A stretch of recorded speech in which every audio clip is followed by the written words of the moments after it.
Hey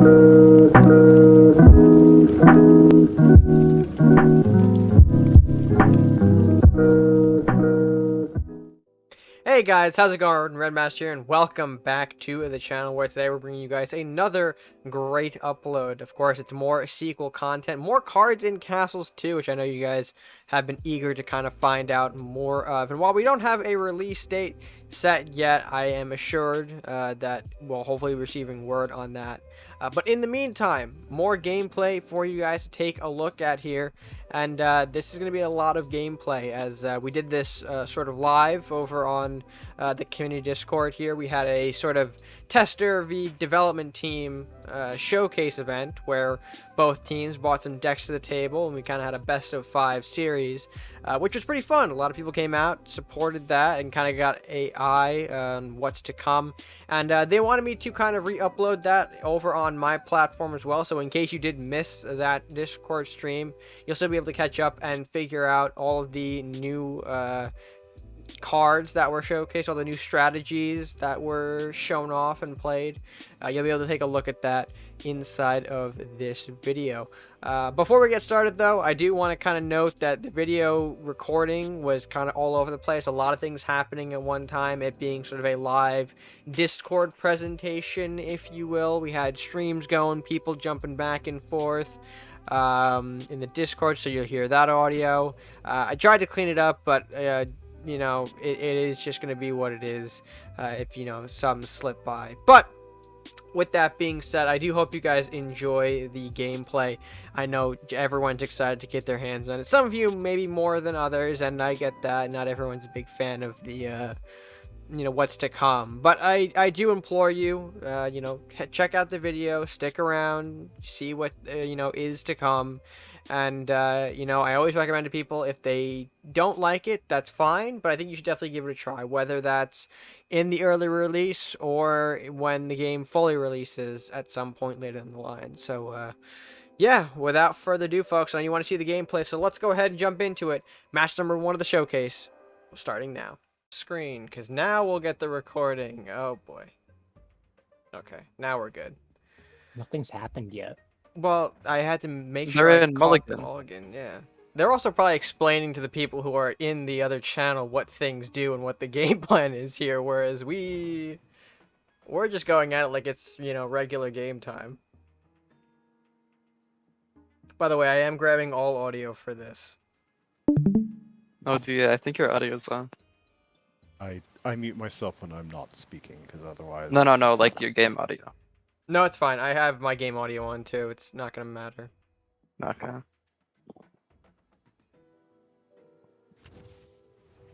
It's all good. So we're gonna start out with the Yeah. smithy here.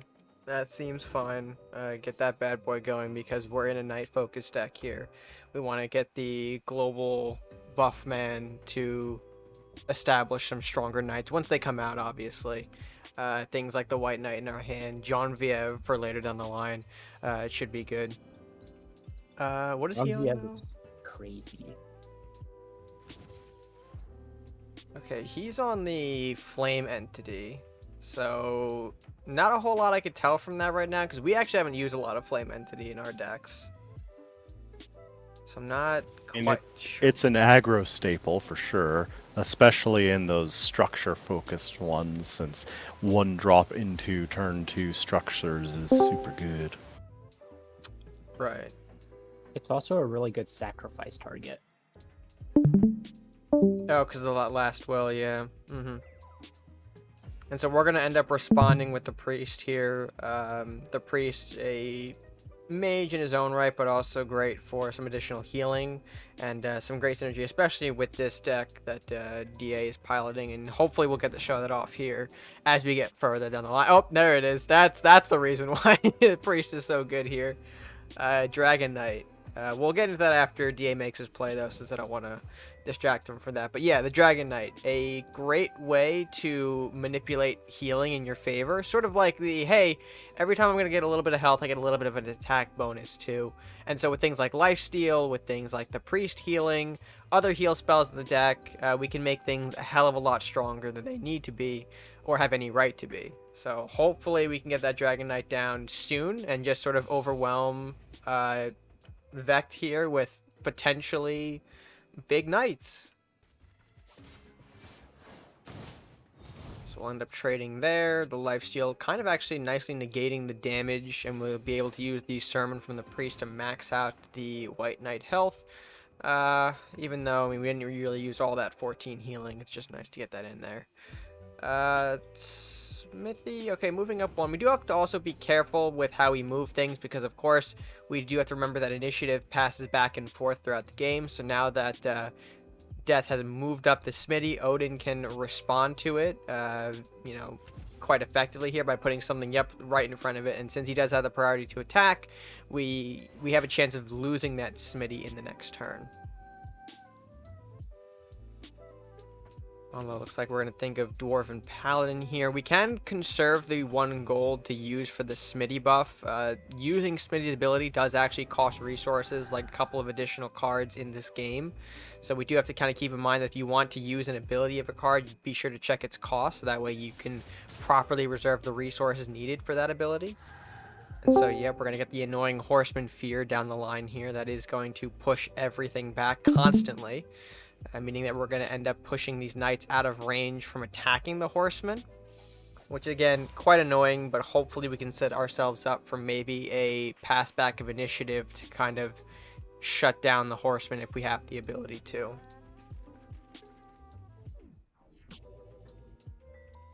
Of course, the priest is also able to use his ability here if we want to. It only requires just the use of his own attack. But I'll let DA play out the turn here to kind of figure out what he wants to do with everything here. Priest also can heal itself as a nice little party trick. If he ever takes some significant damage, he is sort of weak enough to where a heal can potentially fully heal him. And of course, now we could also get the Dragon Knight down if we want to, although nothing would really be healing at the moment to benefit from that ability. And we can get Mordok out as well for just more damage. Mordok is essentially, not essentially here. Mordok is pretty scary, I should say. The ability to continually gain levels as long as he's around some kind of unit, be it friendly or enemy. It can grow to some ridiculous numbers. And boys, I think we've seen Mordok grow. Well, we're going to see 2 Mordoks grow. Oh, that's just not good. It is what it is, though. We're going to get some lifesteal going here onto the Horsemen. Mordok can finish the job and also take a swipe out of the Mordok potentially, which it does get. Very nice. You love to see it. And, I think some swapping of levels both ways just due to the ability. I will say it's kind of fast how some of these abilities proc, which I think is something that hopefully would be addressed, but we're not sure yet. How are we doing though in the meantime? We can pop in with the Mordok here. I'm just checking my phone just so that way I can see how many people are on the call with us here. Quite a lot of people made it out today. Love to see it. Meanwhile, we still have big Mordok making its way. Still have that White Knight, Priest, and Smithy, all from earlier in the game, which is fantastic to see. The question is now, though, do we want to get Dragon Knight down so that way we can start utilizing his passive ability here and start growing these guys to even further levels here? With things still like the Priest out and the Lifesteal Knight, we can certainly make use of that Dragon Knight buff. And we can even reserve that 1 gold left over for a Smithy buff on the Dragon Knight to keep it strong and healthy. Or in the Mordok. Because I think actually, no. DA, Smitty is just Warrior Guardian, right? Warrior Knight or Guardian. Warrior Knight. Warrior not or Guardian. Knight. He Yeah. hasn't had Guardian for a while. Yeah, but that was sort of phased out here. Oh, and speaking of the poor blacksmith, there is a Drain Life, which unfortunately, by the way that this position is, not very good. We do end up losing the blacksmith, Smitty, due to Drain Life. That is fine. Mordok put in a vulnerable position here. I think if DA wants to make a, backstep here, I think he has the power to remove it.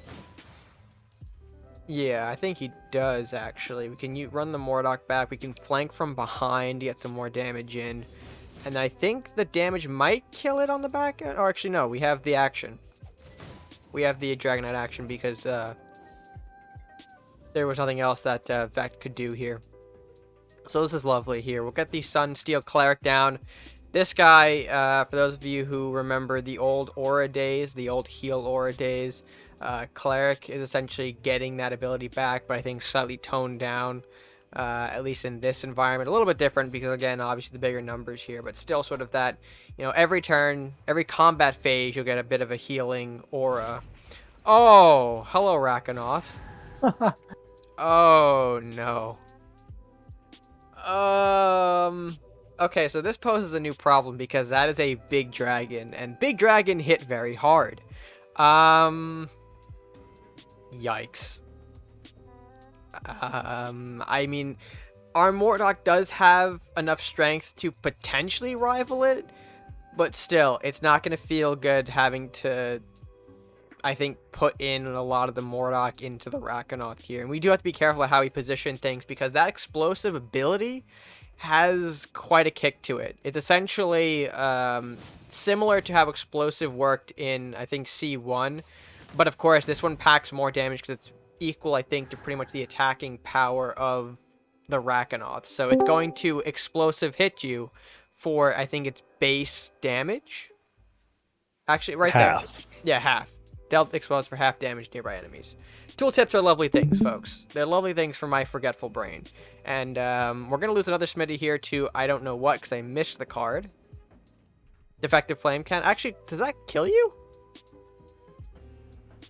Yeah, it does. Ah, damn. Smithy's 17 health.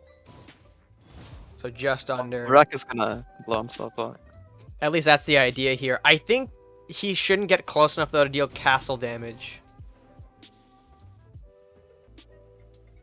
Yeah, I don't think there's any way that you can... It's going to blow up. Due to the sustain cost not being met. So you can, of course, probably keep things back and avoid that big explosion here. Because Odin doesn't have 2 mana to spare, the sustain cost will not be met, so of course it does explode for 30. Thankfully not sniping off a ton of valuable stuff. Just the Cleric, which is fine, I think. Oh, we can do a dirty Joanviev play here. So Joanviev will immediately start the combat phase, switch combat priority over to DA, and be able to walk in and pop that Magician without Vect getting any sort of real value off of it. And of course, just keep moving everything forward here. It's a shame that we can't really show off the Blessed are the Meek right now that are sitting in DA's hand. We don't have that small enough unit.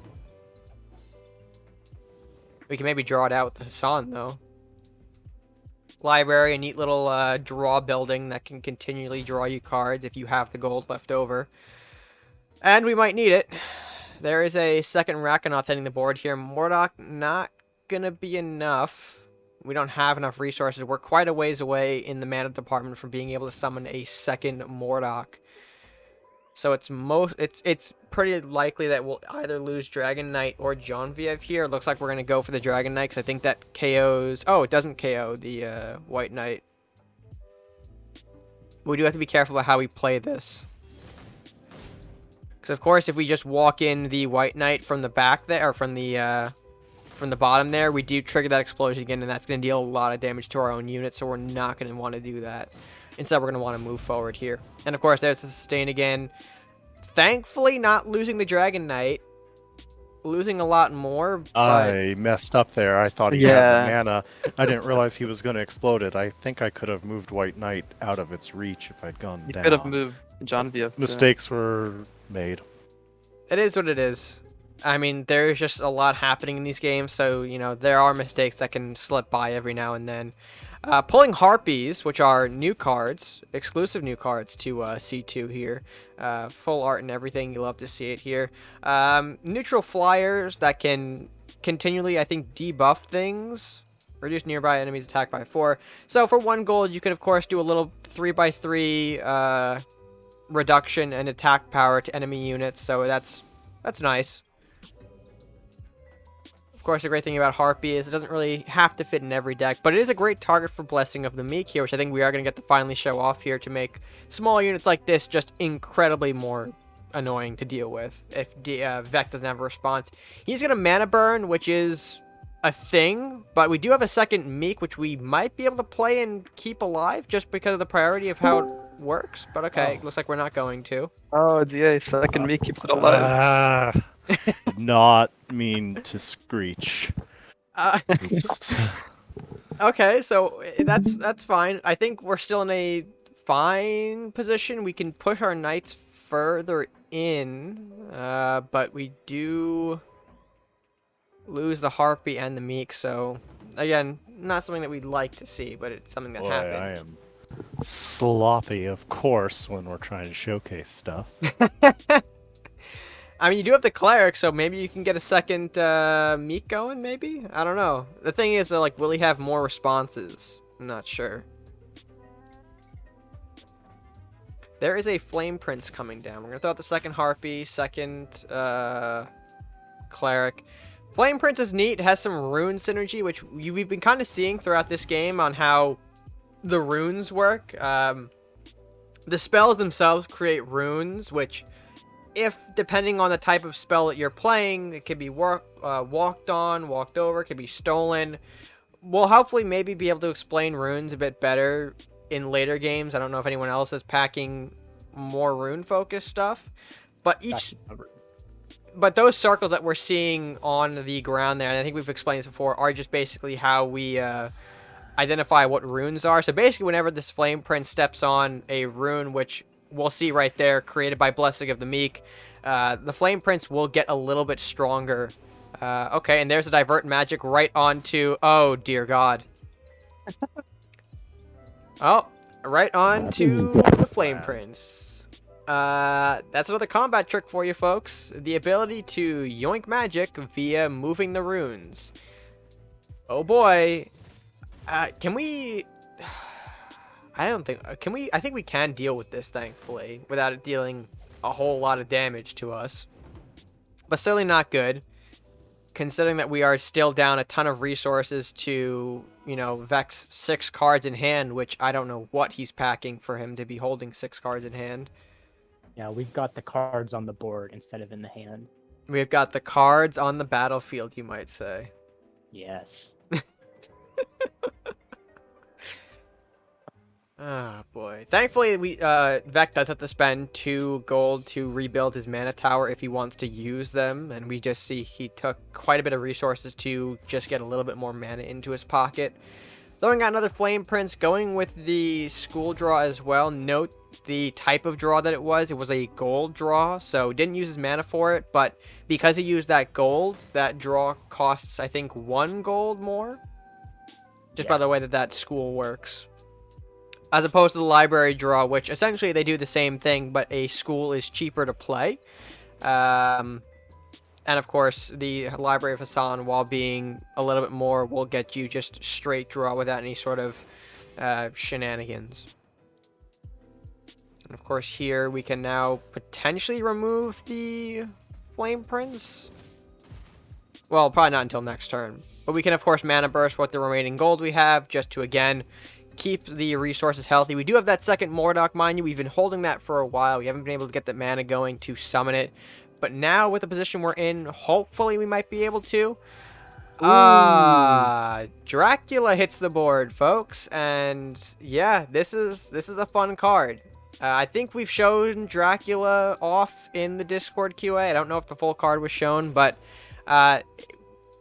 some folks were asking about what does it mean to transform the castle, and yeah, that's the castle. That's the castle transformation right there. And no, it's not just oh crap. Jesus, there is so much things happening that I should have been focusing on the runes. So It's Age of Fire. Okay, Age of Fire into what? Dual split magic, I think he played on them? Yes. Yeah, so it's like 2 Age of Fires, basically. Well, a total of 3, considering that there's 2 split magics and 1 Age of Fire. So It's half. It's 2. Okay, fine. No, it should just be 1. It equals 2. There's the original one, and then half and half, which makes another one. Yes, but there's 3 runes in total, which I think is what we're trying to get across here, Banana. Oh, yeah, you're right. Didn't the original get halved too? What? Does the original not get halved? No. No. Oh. So essentially right now we're seeing 2 full-powered Age of Fires for the cost of 2 split magics. Which cycle? Which do cycle indeed, yes. So we're going to end up moving some of our units away from the Age of Fires here, which is smart because we don't want these to just burn up. Castle can attack if it's Dracula. That's a nice little perk of the Dracula's castle. Not only can it move around, it can attack, it can create cheaper mana towers. There's a lot of advantages to actually using the Dracula castle. And, I mean, so far from what we've played, it's nice to throw the Dracula in as a single unit if you have the room. Just if maybe like, hey, I'm missing some, 1 or 2 cards here. Dracula is certainly not a bad inclusion if you have the legendary space for it. I always run a single Dracula if I'm running Necromancers, period. Right. So there's going to be another school of magic from the red side into a Dark Magician, which I don't think we've seen yet this game, but Dark Magician can be a little funny. And there's a Strange Magician. Of course, cost increased because of, I think, the fact that he might have pulled that from a school draw with gold. So, of course, I think we mentioned that earlier about the cost being increased if you draw off of school using gold. There is a mana draw to school, which doesn't reduce the cost, but mana itself is a resource that, again, it's a little bit harder to maintain than gold. It doesn't recycle every round, so hence why, you don't get any sort of downside when doing that. We're going to end up screeching the Dracula here, which is fine. We want this Dracula to not be so much of a problem, so reducing its attack is a great way to keep that thing in check a little bit while we can. We can move Mordok in if we want to. We can bop the Strange Magician completely, which might actually be something to consider, because if this deck has a lot of additional rune stuff going on, then we don't want him to kind of control where the runes go. Sure, we lose on the Mordok gaining levels, but if we can disrupt our opponent's strategy here, I think that's certainly well worth the risk. And meanwhile, the Dracula is moving in, so he's going to attack the Harpy in response, which means we can actually... No, we can't. I'd say we can Screech next turn if we wanted to, if Vectivus keeps that alive, or is so gracious enough to keep that alive. Of course, we'll also level gain from our own Mordok here. Because, like I said before, it doesn't matter what type of unit is in the 3x3 of Mordok, friend or foe. We'll be able to drain it and get some levels. So using your own units to actually grow Mordok can be quite a useful strategy as well, to not rely on your opponent so much for that aspect. Of course, Dark Magician dealing some damage while she can. And the White Knight moving up the block here. We do have to be careful about how many times we're passing back and forth, because ultimately we don't want to kill our own Genevieve, and I think no one has anything left to do, so we are going to end up just ending the combat, so that way this Genevieve can stay alive at the end of the day.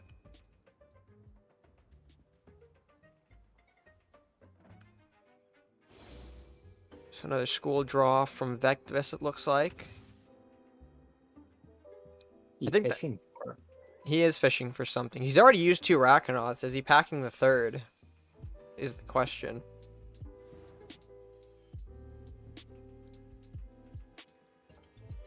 So we can play Dragon Knight here if we want to, which actually might not be too bad. That Pyromancer is scary. Yeah, Pyro in itself is certainly a pain in the ass, although Mordok can easily just turn around and bop it if he wants to.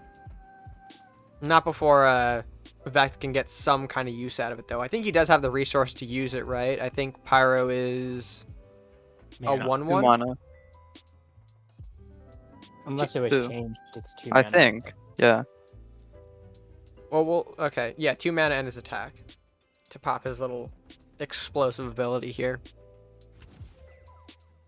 So we're going to end up throwing Harpy in the back here. Seems fine. Followed up by the Skeletal Squire, maybe? We are going to see the Squire hit the board here. And I don't think... have we seen Squire yet this game, boys? I don't think No. we have. So we? Squire's a It's little neat little boy here. I mean, we the testing group have loved it just because of how, you know, fantastic it looks here. But a similar ability to that of the Smitty, just with a bit more of a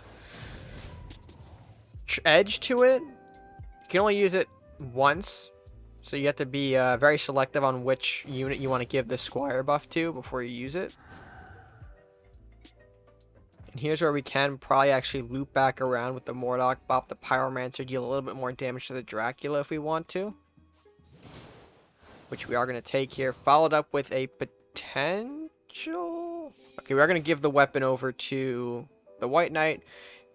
That, of course, didn't cost our action, so we still have more to do onto the board here. Do we want to... Okay, looks like we are going to bop into the Dark Magician. Seems fine. We can deal a bit more damage to that card, so it's not super impactful.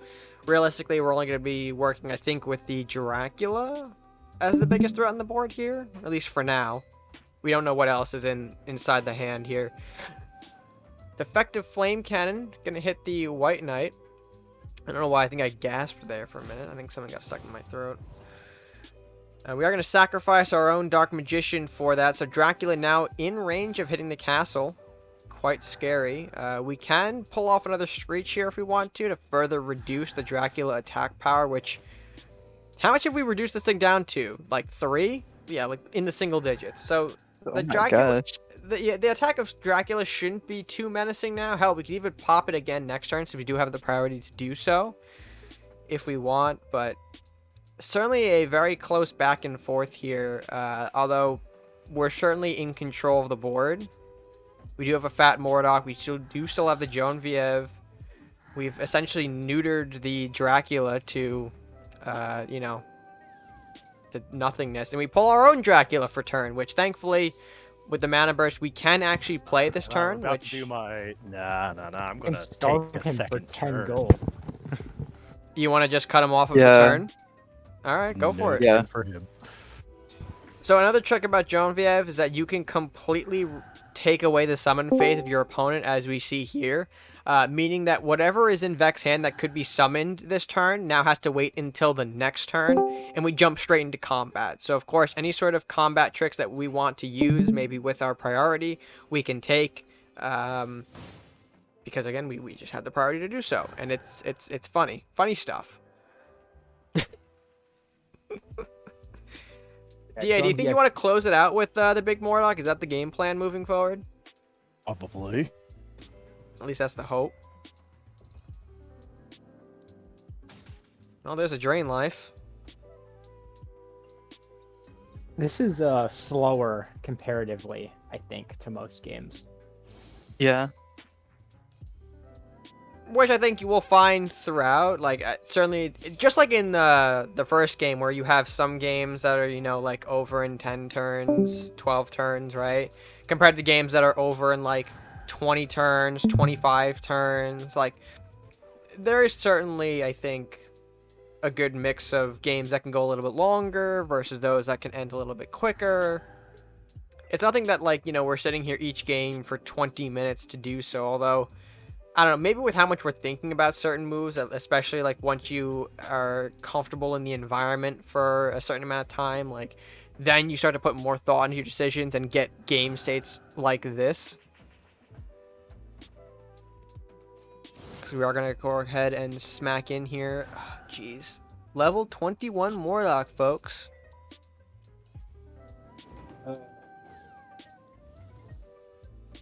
Oh, and the reconciliation. We can, of course, we could heal Mordok if we want to, but again, that's up to DA here on. That's the plan. Okay, looks like it is. Can we get a quick stat check of Mordok there, DA? 142 health, folks. Big numbers are certainly big in this game. Not usually this big. This is an oddity. Oh.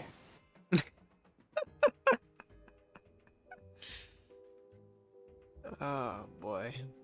I think it's important to remember that healing is more valuable than in C1 because it also increases how much damage you're doing effectively.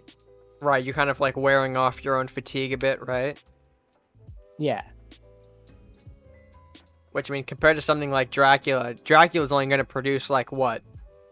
1 point of attack? He's probably at about 3 attack right now. That's fair. Do you want to save the Dragon Knight? Did you want to save the Dragon Knight? I would drop it. Stop. I mean, Squire isn't itself too expensive. Oh, geez, not going to be using our draw anyway.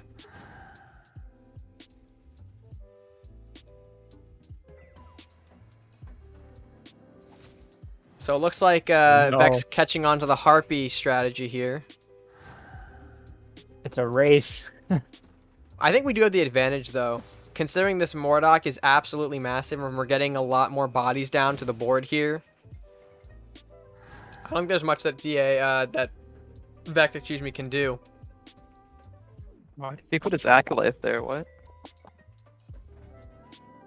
Yeah, Acolyte's in a weird position. I think he maybe wanted to protect it, but ultimately it can't really make a huge impact or else it is going to get killed off by the Mordock upon retaliation here. Because, of course, mages can attack in a melee range. However, it is going to face the consequences of a melee unit. Hence, what you just saw there, the Acolyte got put into the Mordock pretty much. And yeah, here's where we can probably move into the end game. I think we're going to end up wrapping this up here. The Dracula comes down from DA. We do have priority, so unless Vex got healing in the summon spell inside of Undead Warlock, I think DA has pretty much won the first game here, boys. Anything to kind of comment on throughout that? I know I did a lot of the commentary for this one, but I don't know. You boys had some moments, right? Oh, You my first half definitely, of the game was so sloppy. You're just warming up. Bye bye, Mordok. It doesn't matter. We Definitely have love the to see Dracula close Dracula. enough. And of course, that will deal lethal damage to give the first point to Team Tester. Fantastic stuff. And I don't think we're going to hold back here any second. We're going to have a quick intermission on our end. But of course, we'll bring you folks who are watching on the YouTube side of things the next match right now. And just like that, folks, we have magically appeared in game number 2 here. Now, per our rules for this showcase event here, once we win with a deck, it cannot be brought out for the rest of this event here. So, it looks like Death's Advocate has switched over to our Druid Undead variation. So, still rocking the Undead colors. On our side at least here, but a little bit of a different flavor. Meanwhile, Vect has switched over to Pirates and Ninjas. I don't think we've seen either of those two factions yet in this video, so hopefully we'll get to see some more stuff from them in a little while here. Starting out with the Thief, it looks like, for this opening turn here. We can respond with the Lumbering Oak if we want to, or we can take the sort of ramp approach here and go for the Natural Connections. We are going to throw a little bit of debate here on whether or not we want to commit to it. But something to note with the Assassins here, they are quite effective against the Colossi, because of course they can sneak behind, get their backstab in for sort of this very efficient damage and sort of pretty much neuter any sort of Colossi interactions that, you know, a player might be thinking of using. And of course, Also saw there the Colossus class ability to just trample through units. oh, that's right. Even though the Colossi have one movement, if there are units in the way here, I think aside from flyers and yeah, I think No, it goes past flyers. Oh, does it? Other dragons Colossus. and Other Colossi. Colossus and Oh, dragons. right. So basically, bigger units. Equal or bigger units. Of course, there is the connection there. Of course, Thief is going to make the trade, get some more treasure while he's at it. We can Witch's Hut here, which of course is a new card that I think is not available in C1, or at least the art is not available in C1. Drawing a ritual spell sort of from your deck, so a tutor, if you will, to get us the Bear Patrol, which is another neat little card here. It's a ritual that, of course, will summon bears. Straightforward here. Quite the commitment Oh, to do next so. playing But... Robins. Oof. Do you think we're gonna see Robin's Banana as the Robin's pilot? Yeah. Any reason as And to why, or ninjas. just because, you know, ramp and green? The assassin guy, he kind of like sucks outside of Robins. Which assassin? They both are. Southport Slayer. Unless like he just likes them, I don't know. I mean, Slayer. Slugport's just solid all around. Yeah, because you can of course pick gold up from any sort of kill you perform on you. You don't have Thief to I wouldn't ambush. run outside of Robin. That's fair. I mean, we're talking like about Robins as if our viewers here know what Big Boy Robins does. So, hopefully, if this is a Robins deck, we'll explain it. If not, I think Banana's on a Robins deck for this showcase. So hopefully, we'll showcase it when we get there. In the meantime, a lot of passing from DA's side in this matchup because the deck he is running, while not drawing the best of pulls here, is more of a slower deck. You can see it's something that is really going to explode with things like Bear Patrol and ritual spells of that nature. So hopefully we'll get to showcase them off here in a bit. We do have Natural Connections, which are great 1 gold mana ramp spells here. For 1 gold, you just gain 2 mana. Very straightforward spell, but also very effective when you want to, of course, bring out things like Bear Patrol faster. And speaking of mana ramp, boys, there's the Elsevier. Oh boy, who wants to talk about Elsevier? Oh, he's Doom big. shit. Very big. So, much like Mordok in the previous game, you saw that it could grow to fairly strong levels. Elsevier follows a very similar pattern in which he can grow very large, but requires the death of units to do so. And on top of that, you also can get back some mana for your units dying, which is very effective when you have a deck focused around ritual spells like this. So where you can produce a lot of units, have a lot of units die off, and of course just buff Elsevier up to massive levels.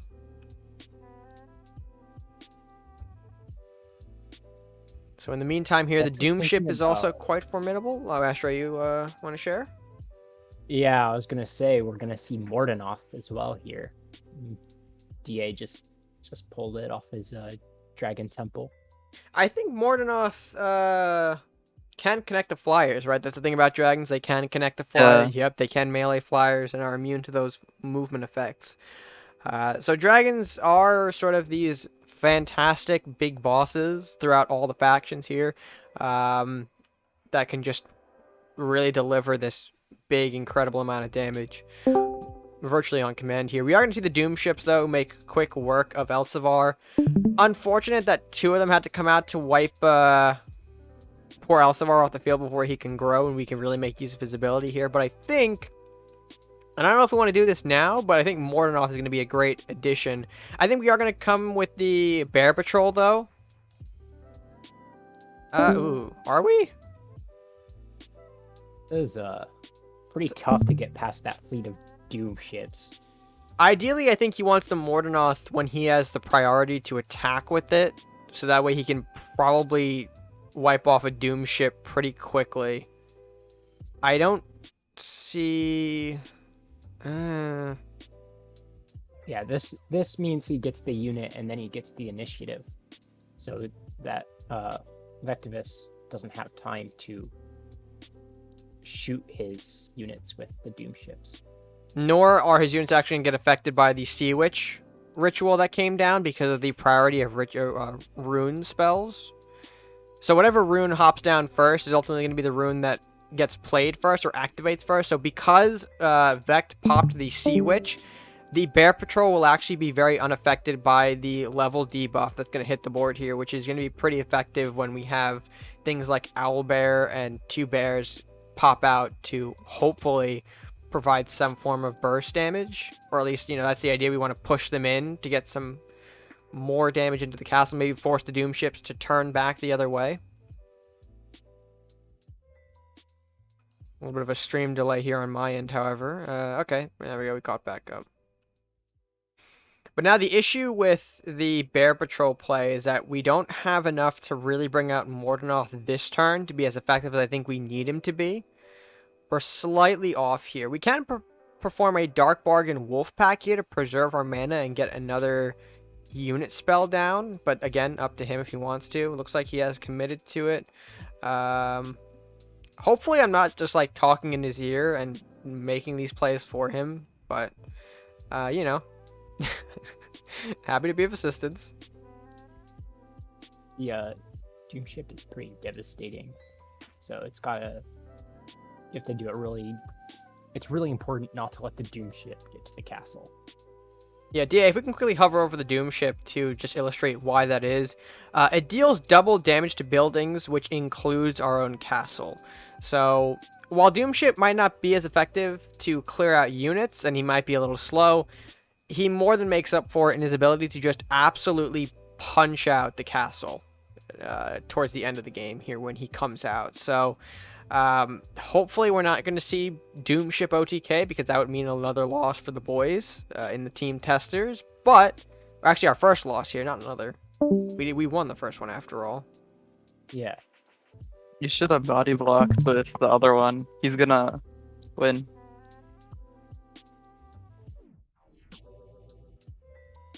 You should have And body blocked. blocking.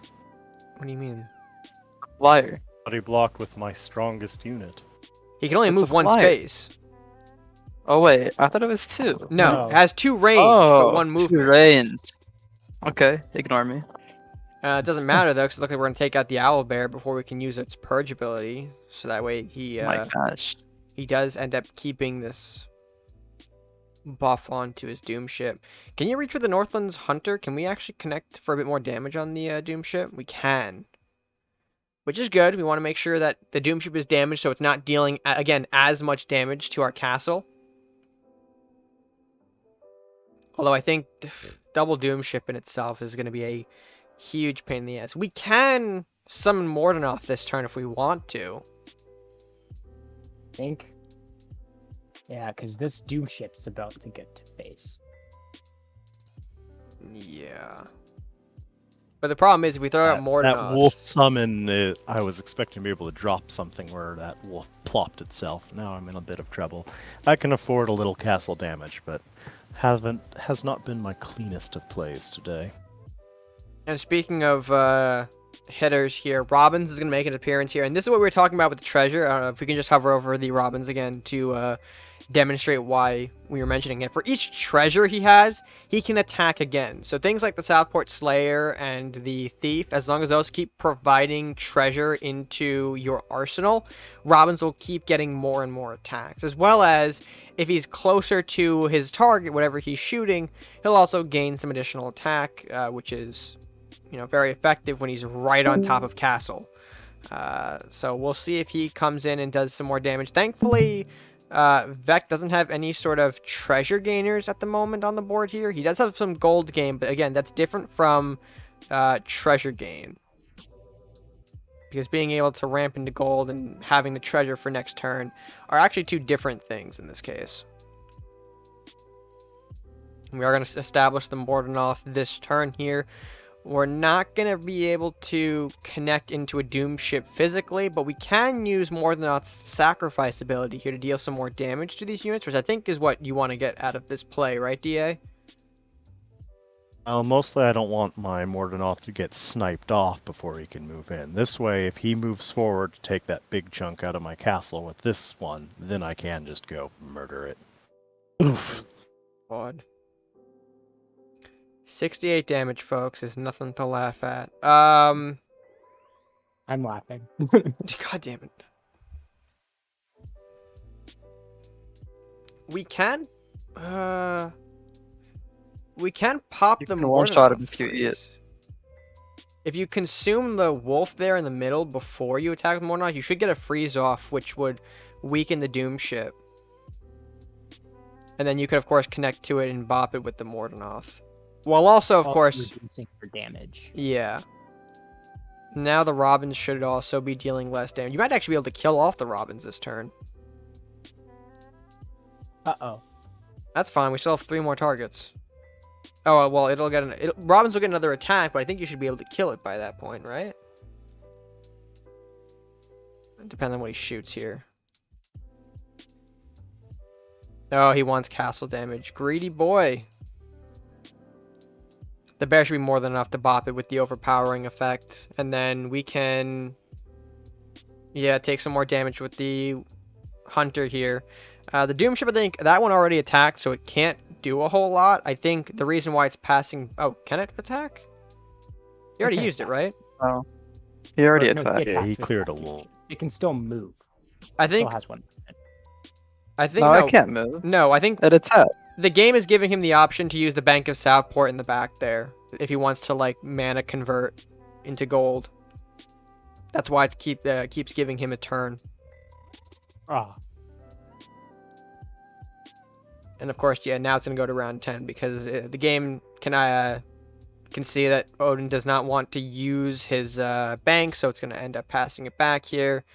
And we are going to be on the initiative here, which is absolutely big here. I think we're going to be able to use the Mordenhoth to pop that Doom Ship, so it's no longer a thorn on our side. The issue now is if Vect has any additional snipers here that can easily end the game from afar, it's going to be up to DA to really control the board and make sure that no units get through from Vect. I think that's the game plan. see if we can get another win under Team Tester's belt. That would be In the 2. face. That would be 2 if we can get it. Dark Magician should keep me alive. Yeah, because of course the Dark Magician can deal a bit of damage with the ability, but also that does go back to healing as well. There's going to be another Sea Witch burst. That's not fun to see, but not the end of the world. Odin is additionally body blocking his castle here quite nicely with these buildings. We can consume the little wolf there. I think either or, right? I think you want to get the top wolf in just to deal damage to the building, right? Yeah.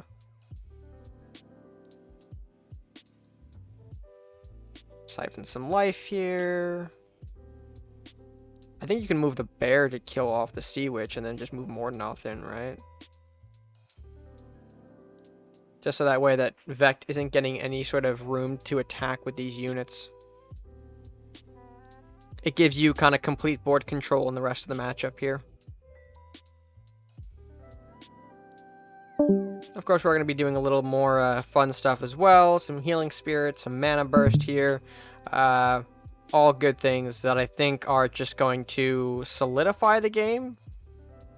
I mean, boys, what are we thinking that Vect can respond with? Just snipers to potentially snipe in? You could drop a Robins right in front of that Mordenhoth. And then have enough room to reach with multiple... oh! Yes. Oh, boy. Fortify is a fun card, folks. Not only does it give us a bit of healing, but damage reduction as well. This can be applied to the castle. So even right now, if Vect has another sniper, if we throw down Fortify on our castle, it won't be dealing as much damage. We can avoid a potential lethal while also killing off whatever Vect potentially summons here. Although, judging by the resource gain he's doing, boys, I think he's in trouble. Oh, there's a Ronin. So Ronin may have been able to actually sneak in. He is an assassin after all. I I don't know think... if we'll end up seeing much of Ronin's ability here, but Ronin is an amazing card. It's one that I think we overlooked initially in our playtesting of it because we I thought that he it was would lose bad, tempo. and then like, man, he ended up being like an auto 1x just about every time I ran ninjas. Yeah, that bounce back to the hand is incredibly frustrating because it then gives your opponent more control over where that Ronin will go. You know, just and it being cheaper too. It comes back as like a 2 gold, 0 mana card.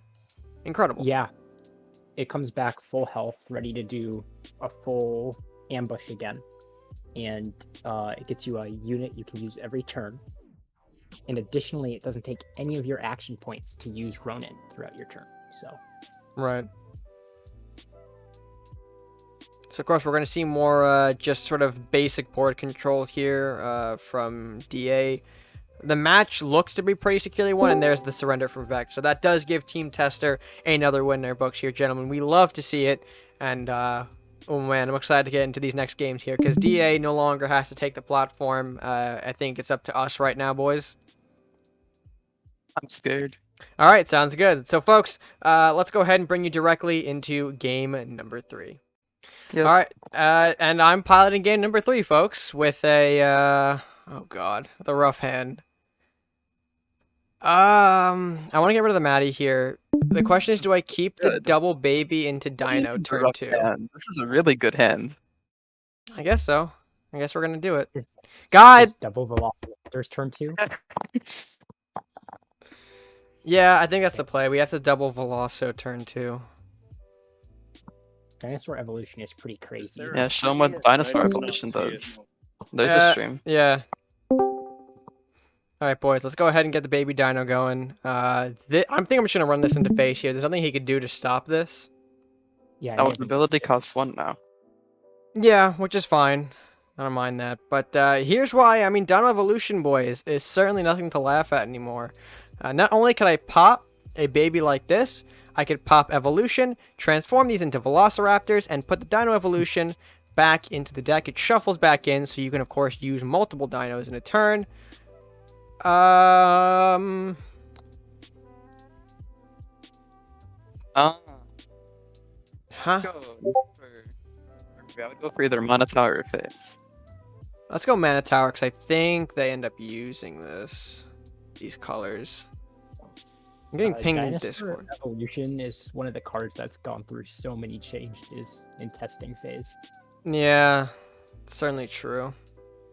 Oh, I wish I held it though. No, it's better I'm like gonna draw it this. again. I can potentially drop. I would just play Scout. Yeah, she's actually not throwing out any more units here, so we can keep the pressure up with Scout. He's gonna probably try and remove my Raptor here, although it's not gonna work. Yeah, and I can just do this because I don't care. We can just bop. And Raptors are Wow. too big. Oh my gosh, it's gonna be a quick game. No, don't play Megalosaur. Oh. no, I'm playing the Nest. It's fine. I'll drop Magmasaur into Dino Evolution turn 5. Yes, this works. Yeah, you get it. Isn't that to T-Rex? Megalosaur? Yeah, I probably should Yeah. have thrown the rune somewhere else though, because now the baby ends up blocking where I spawn my Magmasaur. But I don't think it matters. It looks like you're fine here anyways. Yeah, I Honestly, you might not even want to level up the Magmasaur because it could just be a free kill with its ability. maybe. Let me just bop here. Oh no, Let's see what happens. he's not even using his deck. No, I don't know why he did that trade either, because I could just move him with the second Raptor now, unless he has something for it. Yeah, Dinos is definitely really strong right now. Which is why I didn't want to show it off. I mean, I've been piloting a lot of dinos, admittedly, in this build. Or in alpha in general. Take another chomp there. Yeah, it's I feel like it's missing something between Baby Dino and Velociraptor. Yeah. Maybe we'll see a smaller dino at some point in the future. I know right now there isn't one. There's a Bone Mage. Alright. Happy to see you, my friend. We haven't talked about you being a absolute nuisance. I don't think it's going to matter, though, boys, because we can just bop. Evolution pops. We evolve this one into a Dino Rider in the back. We get a T-Rex right over here to chomp away the Bone Mage. Our Velociraptor should move in, and we should be walking away with game number 3 for Team Testers, boys. Let's go! Oh, Red, good job. Yeah, he is going to try and weaken the Raptor that can attack face, but it's not going to matter. He can't remove everything here. I think we'll just go for the kill here. Yeah. Let's go for the kill. We want to secure our team tester win, boys. Faster game! Faster game! I think that was a vastly different speed to which we saw DA play Yeah. over the last few games. But man, certainly effective nonetheless, boys. And with that, I've done my duty, and it's now up to either Asteroid or Banana to follow in the footsteps of Team Tester. Who's going to go next, boys? We'll find out Yeah, in so game number 4. All right, folks. In game number 4, we have the Banana stepping up to the plate here, delivering the Viking Pirate matchup against Vex Mono Viking. Well, boys, I can pretty much predict what we might be seeing out of Vector this game in the Mono faction. If anyone wants to take more of an elaboration on that. Yes. Yeah, Craxus. Yeah, so Kraxus has become officially mono support. And what that means is that he is essentially very cost reduced when being played in a mono faction. He's a very strong body that if you play him in single colors, you get a huge discount on being able to play it. So hence why you take the mono route to play Kraxus. And there is the Royal Guard, the Penguin. Yes. Unfortunately, no art, but he is one of the few cards that we're allowed to showcase here just because we've shown off the Penguin already, the sprite anyway. And I think we can generate...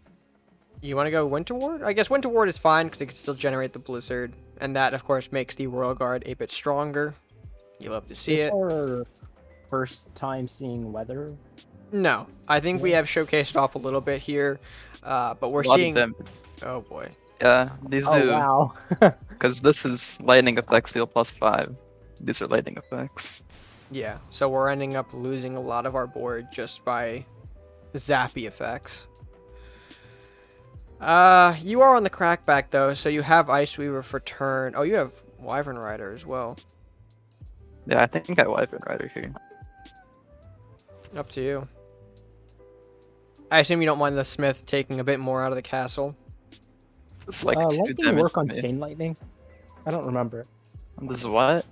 Lightning effects. Temple I think so. and chain lightning. I mean, Yeah, it would make sense. Chain Lightning with the Temple now has an extra bounce. I think we've elaborated how Chain Lightning works in this product. It's not the old Lightning where as long as there's a target, the chain will continue. I think it's either down to like 2 or 3 chains that it flows through, and then it just stops. It fizzles out.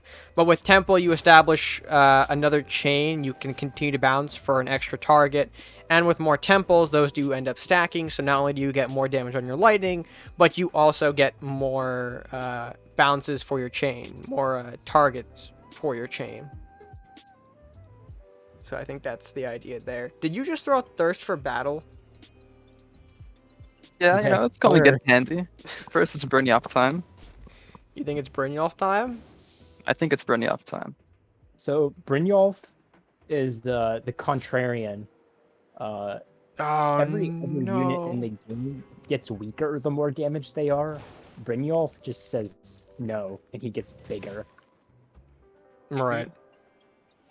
And then, once he has 1 HP, he gets 50% more attack as well. It's very, very large. Team Tester's going all in. Yeah, it's pretty cool stuff. What do I Right. even do here? I mean, you're on the initiative. You win. Oh yeah, I win, but how do I win? You're just going to flex all the cards so people can get their screenshots in. Yeah, we got this card, we got this card.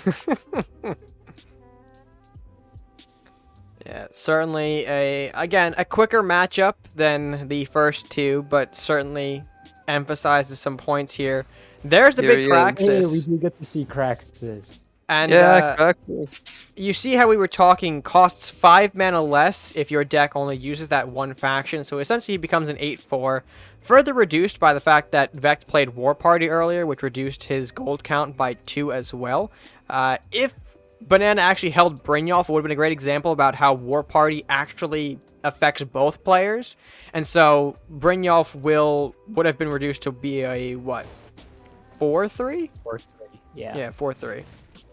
Which is scary considering that you can easily have a deck that focuses around Brynjolf Ramp via War Party. It's very scary considering his low mana cost.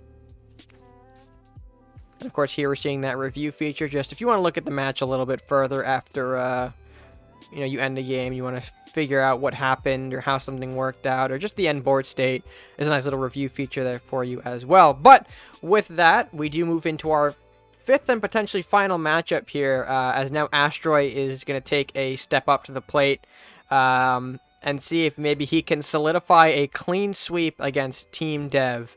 Will he do it? Let's go ahead and find out. All right, and yeah, we're good to go here in match number 5. You note that it's not actually Team Dev represented here. We morphed into tester v tester. We're giving clearance to do one more match for you guys at home to send you off a bit happier in the video here. So we got 5 matches in total. Yes, I apologize. I don't actually play the game. Oh boy. Keeps me unbiased. There you go. And we are joined by members of Team Dev, I think. I don't know who's actually joining in here. I switched over to the video feed so I can't see who's popping in Discord. But a bit more of a casual match to send off the people happy. We've got quite a bit of stuff going on in this hand here. And I think the people at home requested to see rats. At least the people who are here. Yo, banana! What? This is rats. What do you mean? This is rats. This is rats. Oh boy. With a little bit of that thief What's mechanic, this? huh? Dirty thief. Assault tower. If you pull my big card, I'm gonna be Your big card? The one in Yeah. my hands? maybe. Alright, well, I mean, I can't really reveal too much in the hand here since, we've got the other opponent on the end of the line here.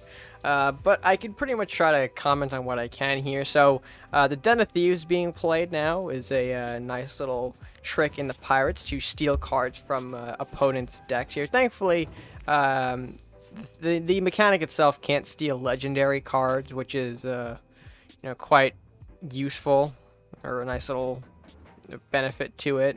Not if you're actually playing the card, but hell, I think it's certainly fair. I mean, it's a nice limiter on its power. Right. Then, of course, then we got the Rat King for follow-up. Nice little way to flush out rats in the game. Oh, and an assault tower right on face there. Oh boy. How you gonna? Ooh. Oh no. My Coming out of rats. the woodworks. How many are there? Where are they, Asteroid? Do you know where the rats I are? don't Do you know where know. your rats are? Banana's deck is so dirty. Are you both playing rats? No. No, he's not. Mine looks like a rat deck though. Asteroid, only you've shown us is assault tower and trapdoor ninja. Assault tower seems Well, like- Trap I Door assume Ninja's you really are not cool. playing the artless rat card. No, Or I'm are a you? good boy. I'm a Okay. good boy. We have to keep it respectable. For Oh, folks at right. home. Yeah, rats are. Well, that sucks. Can't play the key card. Well, not yet. I know, it's a real shame. I don't say the key card, but it's a good card. Well, he doesn't need it. He's got thievery. And Yeah, dirty thief. basically. Red, you're watching my stream, right? I can see where your rats are going, but I'm not going to comment on where they are. Okay. Not like it matters because you can't actually reveal stealth via conventional C1 means. Even if you run into a stealth unit, the stealth unit just gets moved around a bit to kind of make way. So stealth doesn't actually reveal itself until the end of the current phase. Mm-hmm. Well, the end of the turn. Oh, right, turn. Which is like, I mean, Right. at the end of the combat. But yeah, end of the You turn. gonna end of the play another Rat King? Why would I play another Rat King? I would never do that. Hey guys, guess what I'm gonna play? Oh no!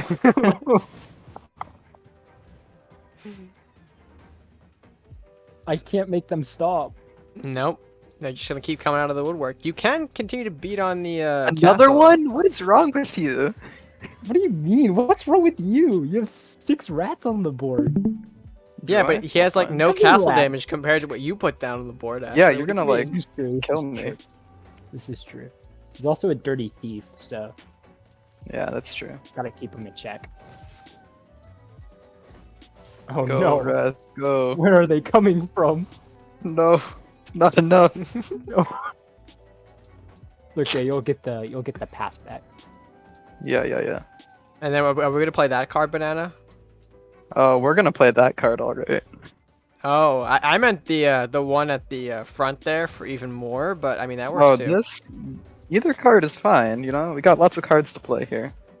Of Oh, course. no. Such is the beauty of this game here. But I mean, by all means, Banana, you are the player here. You take the turn how you see fit. I am merely a spectator here, trying to comment on what I'm seeing and bringing the fine folks at home the best commentary I can. As I don't think I've been doing for this match at all, just because of how sporadic this was. Which is fine. Oh wow, you're not playing anything? Yeah, I don't have any Common cards in phase? my hands. I can't play anything. You know, my hand. Oh. Why? Imagine just destroying Rat King like that. Couldn't be me. So, Rats are so cute. certainly a bit more of an issue there. Are we gonna commit to it, Banana? Do you really want to? No, So then what are you gonna do here? I don't know. I'm gonna be very sad because I'm gonna lose, but. Well, I mean, I'm surprised you didn't pop out the, Like, yeah, but it's not like it's gonna do anything. Right, but like, I think you need the Oh, board no. presence. Even though the rats Right. can be pushed aside, it's just good having more bodies to actually do more things with. That's all I'm saying. So many. Leave him to block. They can't block. All right.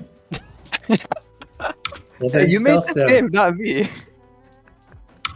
I do a lot of stuff. So there the Oh. running goes back to the hand, of course, ambushing against a rat. Assault Tower putting in work, putting in the absolute maximum effort here. Attacks, right? It's like the 3rd time this assault tower's gone in on him. Please, Assault Tower, go away. And we're probably going to see Banana Mana Burst here just so we can use the gold. I was about to not do that. Thank You're you. welcome.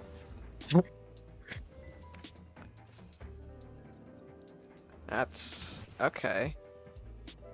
These are some nice structures in my face. I like them.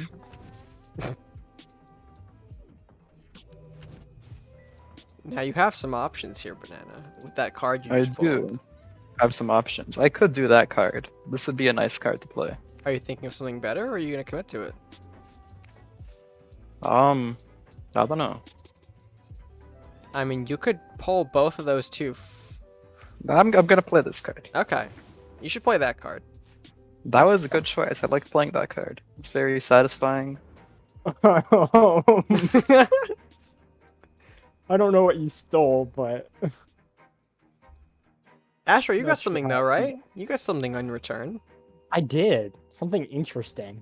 I don't Uh-oh. know if I'll be able to make use of it. You got my card. I'm gonna be sad. I mean, at least he doesn't get to use it, right? I What does guess. this guy do? I mean, what did this guy do? I forgot what he Whoa. did. Whoa. Jeez. Yep, again, the Assault Tower continuing to put work down. This card getting so much value out of this game.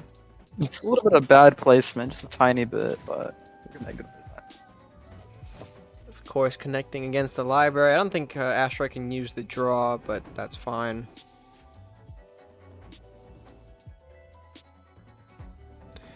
Here's this guy. Jeez. I mean, we can play him. Ah. We could play him. Into Bank of Southport. Yeah. All right. Seems fine. I don't think we talked about that actually Uh-oh. in the last matchup, but there's something to talk about. Big boy Woten. Horizontal attacks, being able to hit additional spacings, almost like a pierce effect, if you will, on a big body Yeah, like but he Woten. can't hit through his own library, which is funny. That's true. Oh, that's Oh, true. there's an amplify though. This Woten is gonna get even bigger. God. No, my assault tower. I'm sorry. Can you not get rid of the fencer? No, Oh, he's just chilling. that's true. He is. He do be chilling. This library is very helpful, Asteroid. I thank you. I know. You'll have to see players helping each other out in these trying times. And there's the big boy Woten. Of course, Woten, mind you, bigger from the Amplify player. And I want to see Curse of the Moon, Banana. Yes, you do. You want? Oh, big Wotan? Yeah, that's Big that's a lot of Woten. damage. That's what we want to see. We want to see big Woten. That's quite a bit of damage, just a tiny bit, but There are ways, though, to, prevent that from dealing a massive amount of damage. But, I mean, Woten pretty big. mm-hmm. God, how are we gonna get I don't know. I don't know here. I don't know what to do. I'm scared. This giant Wotan. You do have a giant of your own. Yeah, but is that the play here? Bro, he's too I low. don't have any other better play for you to make here. Whoa. Hondo? Oh shoot. Look at him. He's huge. First strike is so crazy in this game. Yeah. Or the fact that he's agile. I don't think we've talked about agile effects yet and how they sort of bypass the action point rules.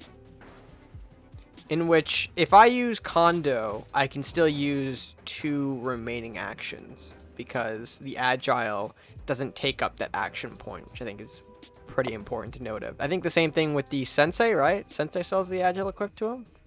Yep. Yes. So do Ronins. Right. So a couple of cards are able to utilize that quick agileness. Agileness? That word. Agility. Agility. Why do you have to steal my spotlight? Sorry, man. It is what it is here. I mean, Astra, I think your big problem now is just trying to find a way to get Big Woten to do Big Woten things. It is. It really is. Because Kondo wants to eat my face. Well, you got the giant guy right there. What do you mean? I'm hoping Astra has that one card. I hope he doesn't have that one card, because I don't know what that one card is. I mean, do. I'm running the card that I think you're thinking of. I know you are because you've always been running it. No. Why? Why is he running that card? The one that I know. That you now know? I don't know. I lied. Why is Call of the Wild in here? Shut up, Red. Why are you exposing my deck? Because I'm looking at this card and it makes no sense here, so I'm going to call it out for being bullshit. He's at Call of the Wild is contraband? Yes. Plus, I'm not going to do anything better with the gold anyway. You're just sitting there looking at cards, bro. I don't know what to do. I'm scared. I'll do this. Ooh, spooky. It's only going to... I think it's only going to pop against the... Oh, he is? I know. Why are you running this? Did you get it out of Yeah. my deck? We popped it. What is wrong with you? You're a monster. Oh my god, that's brilliant. It's something to note, though, that targeting arrival effects don't actually pop off of document forgery. They did. Did they? I don't know. Where chooses did a It hit random the card. fencer. Oh, it hits a a random. fencer? Oh, I didn't see it.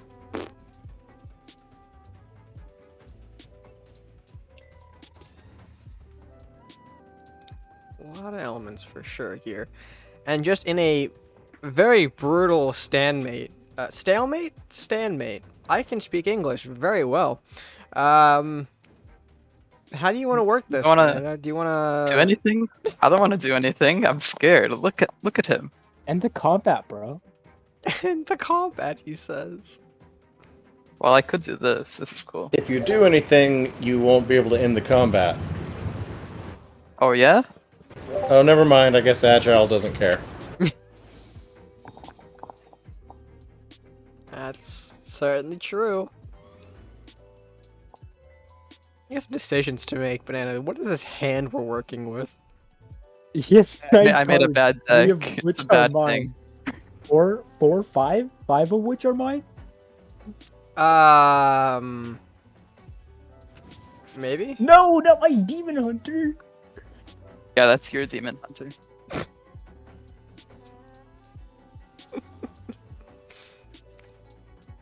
Man, what? How am I supposed to deal with this? You don't? I don't know what to tell you, bro. It's a giant Wotan. Stall until you backkill his castle, too. I That's mean, a good plan. Kondo's actually. already I in like there.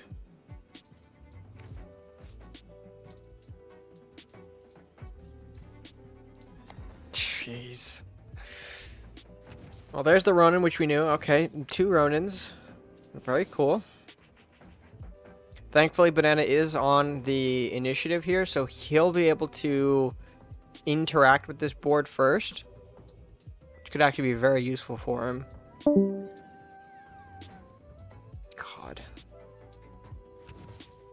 Okay, there's a library going down, some additional blocks here for the time being.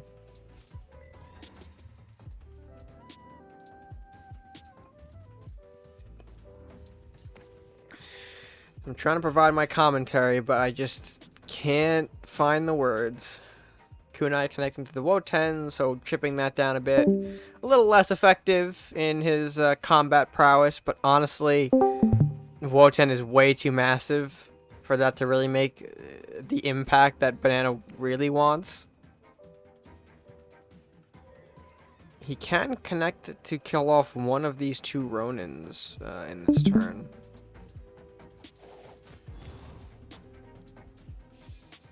He's going to evade into the castle.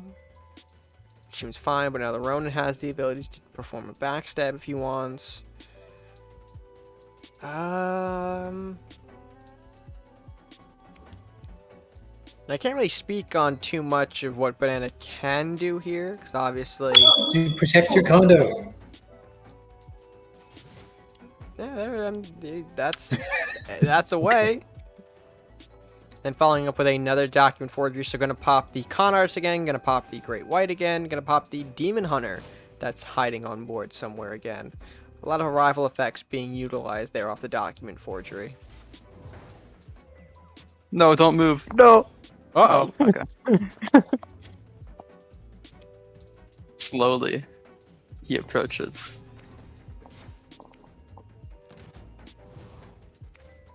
Well, Masuda gets popped off of the Kunai Great White Shot combo. We are going to see the Shadow Katana land on the Demon Hunter, which has now been revealed based on that rune location. It gets instantly bopped by the Woten, even with the extra power by the Katana.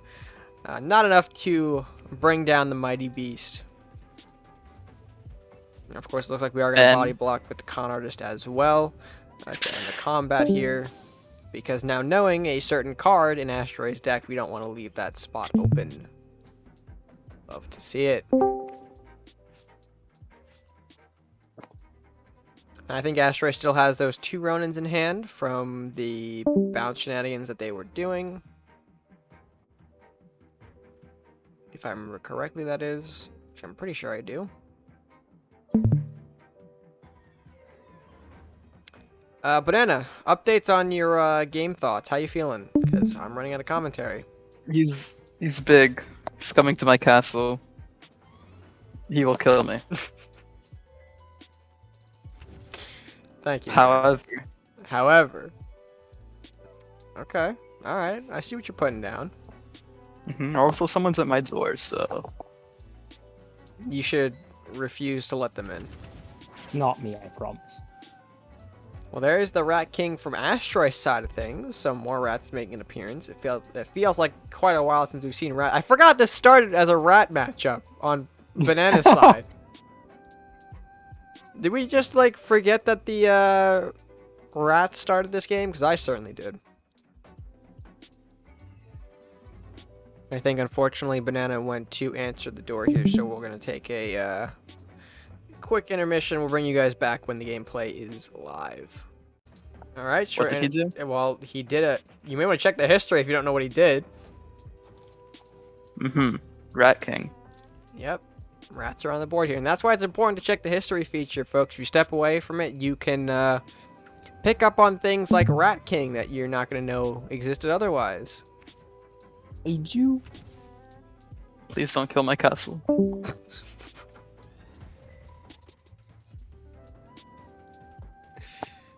Alright, so let's see if Asteroid has the potential to wipe the board here. There are a specific set of cards he could have used, but we'll see if he has them in hand. At least I'm thinking of potentially a way to do it. Yes. I'm safe. Like instantly bop the kaiju out of existence. Doesn't matter, Red. I'm safe. That's all that matters. I know you are, but like, that's still a big Woten. I'm safe. Puts you in a bit of a weird position though, because you can't actually get an effective backstab on the Woten via this position. The library does a Yeah. nice job at protecting the Woten's backside from things like Ronin, and things like the Con Artist or the Great White Shot can't really turn it around to get any sort of backstab potential. He can shoot at it, which we're seeing the Great White Shot do now, but yeah, I think Woten's going to have a little bit longer on the board than Banana would like. They're going to take some additional damage out of the castle there, 26 off of the condo, showing how he is a beefy boy. He can slap you very hard with those mighty fists. But can we get a close-up of those condo fists? Excellent, thank you. His thing is gone. He has no more arrow. This was, yes. Yes.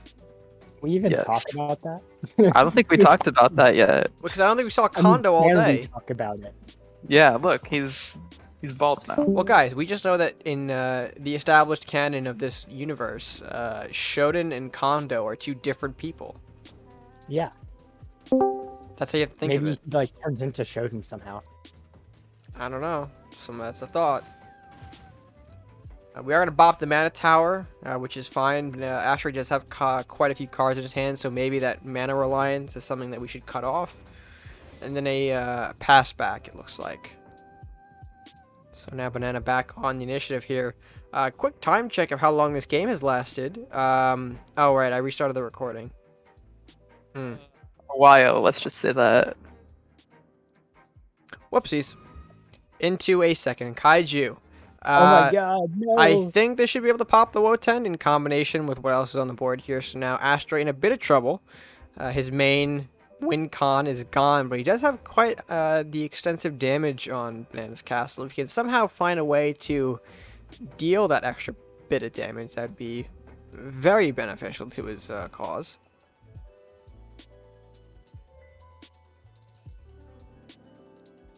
Oh, he does have another thought process going. It's Oh time. my god. I'm gonna die. Oh my god. Okay, I'm actually gonna die now. GG. Oh. Did you have any Well. way to deal with that? No, I That don't. was so fancy. Holy crap. Well, You that's... might be able to kill me. There's no way. You I can could kill you? try. Okay, think- let's try. You're in the combat phase. I don't know what you're trying to look for. I actually could have won if I destroyed the other thing. Because I could have gotten one more gold, used this onto this. Huh. Well, that's unfortunate, but now we get to watch Woten deal some damage.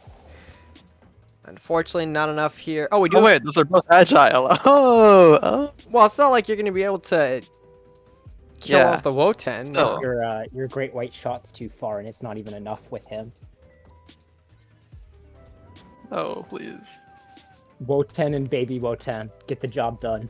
The Well, Wotan this is family. Daddy Wotan. This is like normal Wotan Wotan. family. We didn't see Baby Wotan yet. Well, at least Yeah, we got I rid guess of Big Grandpa Wotan. Yeah, I killed your father. And the son will take revenge. Oh my god. Wow. An incredible back and forth. I think a very, very fitting way to end off this incredible showcase of matches. Alright, folks, and with that, that's going to end off our little showcase event here. I know that last match, even though it wasn't really the Dev v Tester team, I thought it was a great match to showcase nonetheless here, because it just goes to show you how many tricks are in this game and what exactly you can pull off if you play your cards correctly. It all leads to some fantastic stuff. And again, I hope you guys just enjoyed the gameplay at the end of the day. I know a lot of people over on the Discord really enjoyed it. They were kind of clamoring for more at the end of it, but we had to hold off. We have to save at least some tricks for you guys when the game releases. But yeah, I do hope that it was to your liking. With that being said, folks, again, I do want to actually thank Red Team for holding, or at least coming up with the event and letting me showcase it here on my platform. I think it is, again, a great way to kind of get you guys more excited and kind of showcase further what is yet to come. So yeah, I think that about does it. If you guys did enjoy the video, be sure to leave a like on it, and of course comment down below your thoughts on the game, as well as, you know, sharing it with your friends and subscribing to the channel and helping us grow here, folks. Again, we're very close to that 1K milestone, and actually 30% of you who watch these videos are not actually subscribed to the channel. So if you're in that 30%, please subscribe. And yeah, with that being said, folks, that's gonna do it for me for now. Until next time, stay gaming.